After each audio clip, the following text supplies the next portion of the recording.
Aqui no nosso quadro Fé e Luta, hoje, nesta quarta-feira, 2 de abril de 2025, um dia depois da lembrança triste do golpe de Estado feito por militares, empresários traidores da pátria, com apoio dos Estados Unidos, o imperialismo, já no início da sua decadência.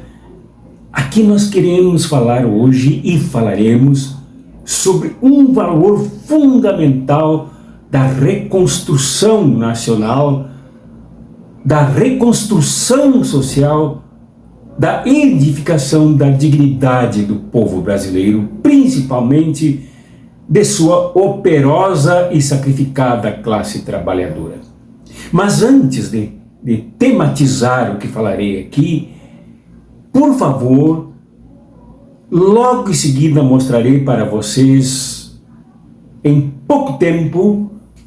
pouco tempo, o Pix, que é domorvandil@gmail.com, contando com o apoio de vocês, porque eu preciso tratar da visão ocular agora com novas possibilidades que são descobertas, mas que demanda recursos. Ajudem, por favor, ajudem. Depositem aqui o valor com o qual vocês podem colaborar, e façam a colaboração de vocês e peçam para outras pessoas colaborarem também. Vamos salvar esta visão aqui para ajudarmos o nosso povo na sua organização enquanto classe trabalhadora. Disso, por favor, deem likes, se inscrevam no canal, ativem o sininho para receber as novidades e também comentem. Os comentários de vocês são nobríssimos, sempre com respeito, com consideração pela posição do outro. E comentem aqui, por favor. Comentem e compartilhem este e todos os vídeos.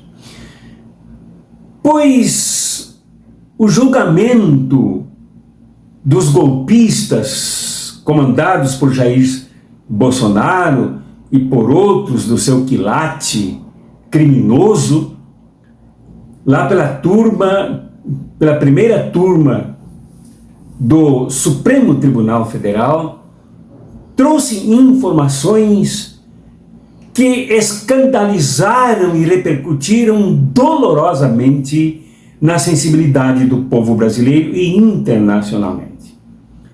Sim, porque muita gente aí com essas redes sociais, com os grupos e tal, não conseguiu se informar desde a intentona do golpe fascista de 8 de janeiro de 2023, e mesmo durante o desgoverno e o descalabro promovido por Jair Bolsonaro, não conseguiram entender todo aquele mecanismo golpista, enfim, que se demonstrou no relatório do judiciário e no que descobriu, no que relatou o ministro Alexandre de Moraes, e com a aprovação de 100% dos integrantes daquele tribunal.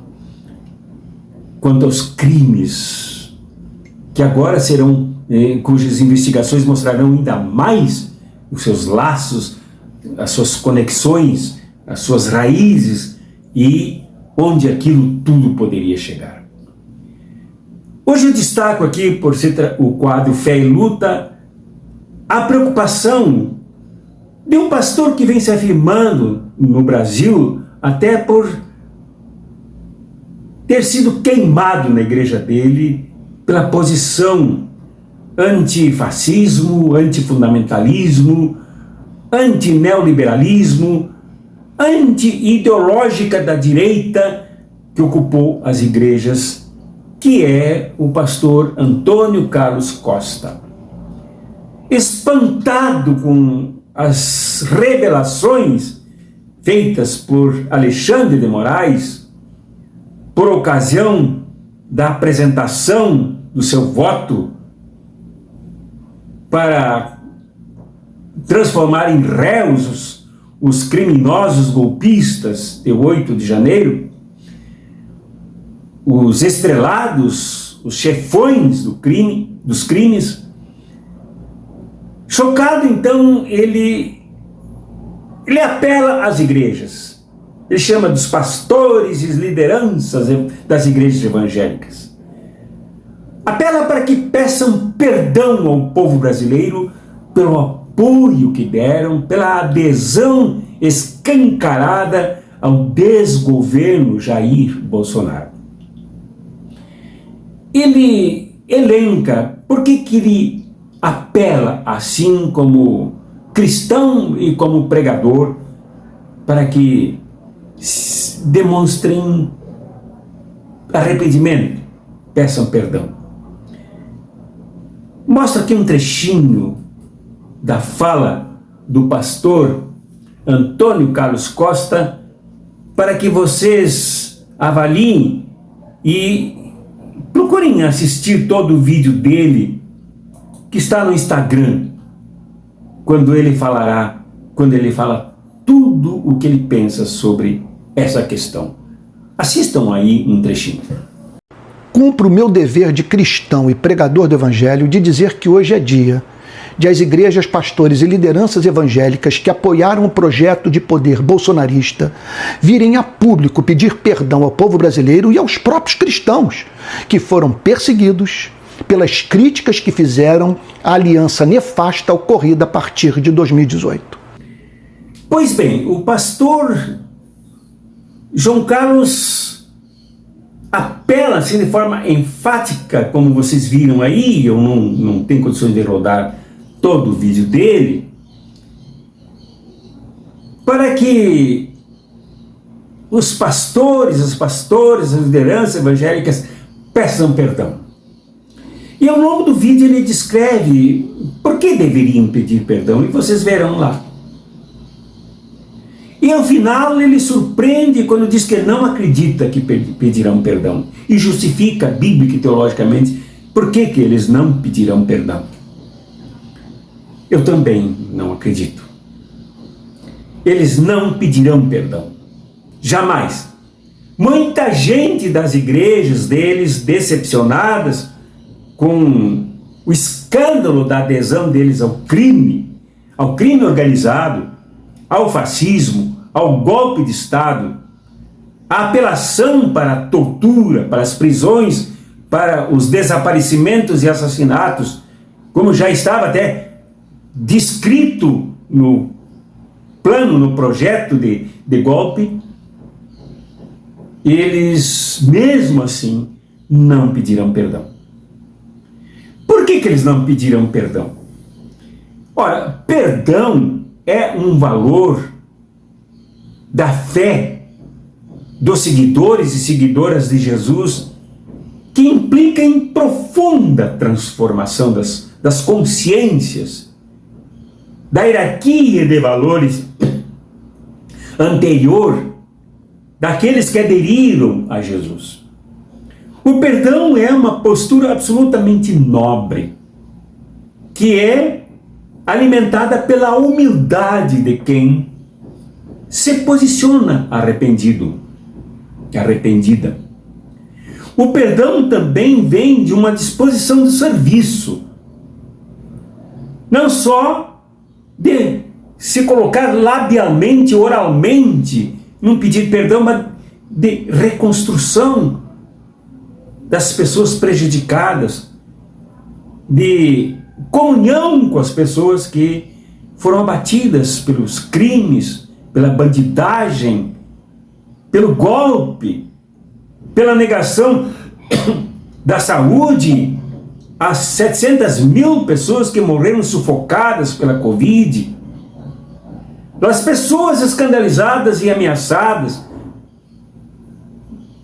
O serviço, então, colocaria as pessoas à disposição para a reconstrução dessas vidas.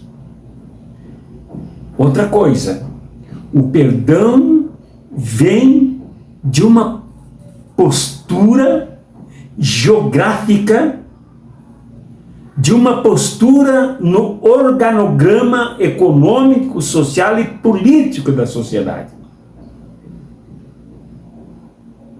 O perdão vem daqueles que se colocam ao lado dos pobres, dos delapidados, dos devastados, pelos sem recursos para a saúde, para a alimentação, para o transporte, dos sem direito. E quem segue Jesus se coloca deste lado, ao contrário de quem apoiou Jair Bolsonaro. Aqueles que apoiaram e ainda reivindicam anistia para passar um pano sobre os crimes hediondos de Jair Bolsonaro e a sua turma mafiosa, quem pede perdão, quem pede anistia, pede que se esqueça tudo, não se faça limpeza, não se faça autocrítica, não se faça o processo de arrependimento e de construção do perdão.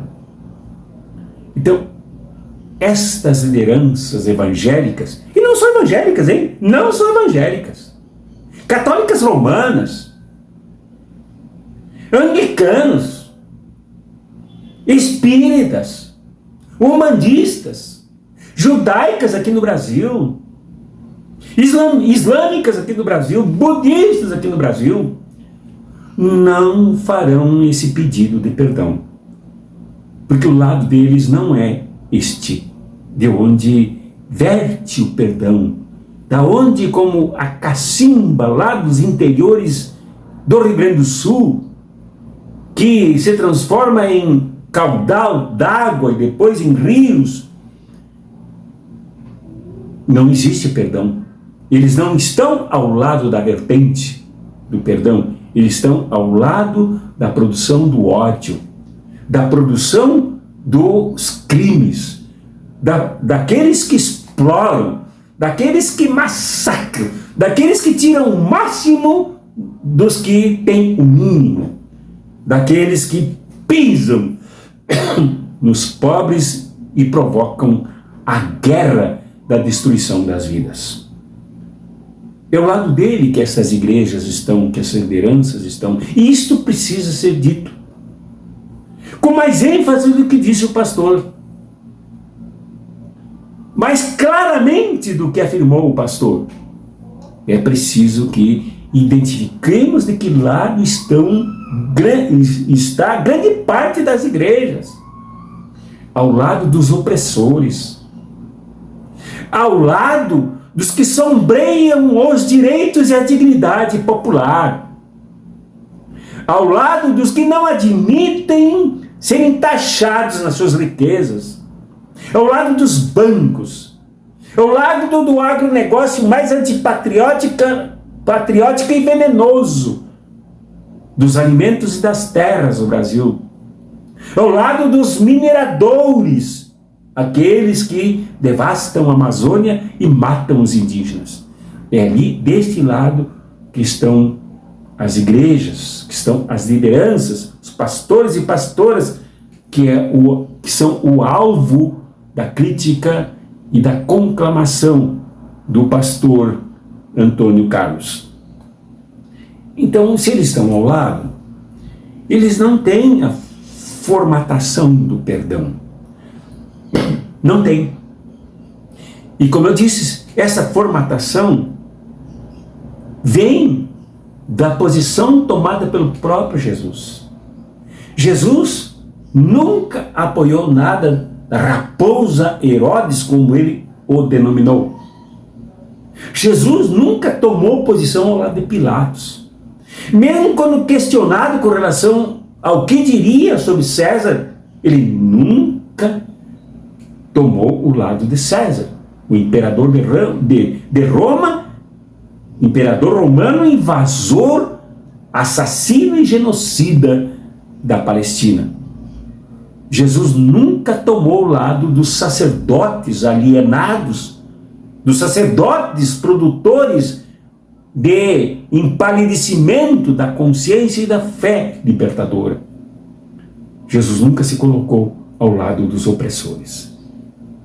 Portanto, quem quer perdão, quem quer realmente aderir a esse grande valor, de mais alto valor ético, de decência inigualável, precisa se arrepender e precisa mudar de lá. Isto esta gente não fará. Digamos, imaginemos a seguinte situação: que as pessoas, na sua grande maioria, como já vem acontecendo, comecem a sair dessas igrejas e formar movimentos sem igreja, os movimentos de cristãos e cristãs que se reúnem nas casas, nas praças, debaixo das árvores, que retomam a originalidade do movimento de Jesus. Digamos que isso aconteça. Esses pastores que vivem explorando as pessoas, usando a cláusula do dízimo, que é antibíblica, esses pastores, mesmo assim, nem por oportunismo se arrependerão, porque eles correrão para os braços da burguesia a quem eles apoiam.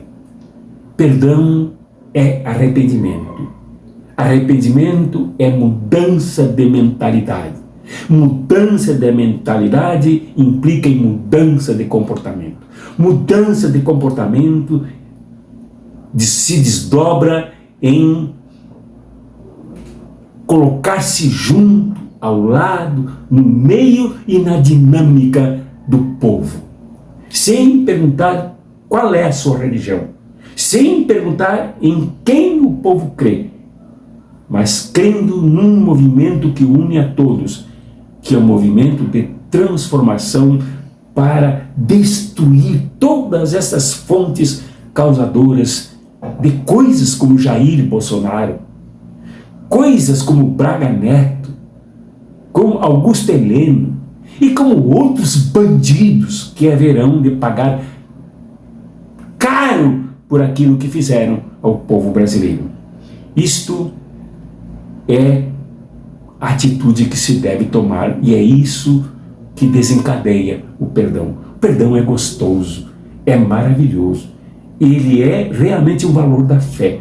Só adere ao perdão absolutamente profundo, sincero, puro, real, quem se dispõe a tudo isto que eu falei anteriormente. Fora isso, é fala de burguês, é fala de demagogo, de mentiroso, de enrolador, daqueles que engordam as suas burras, explorando o povo e levando o povo ao delírio do fanatismo religioso sem conteúdo real da fé. Para perdoarmos e sermos perdoados, precisamos abrir mão das ideias burguesas e nos abraçarmos à revolução. E daí nasce o grito profético: revolução, justiça e paz, venceremos.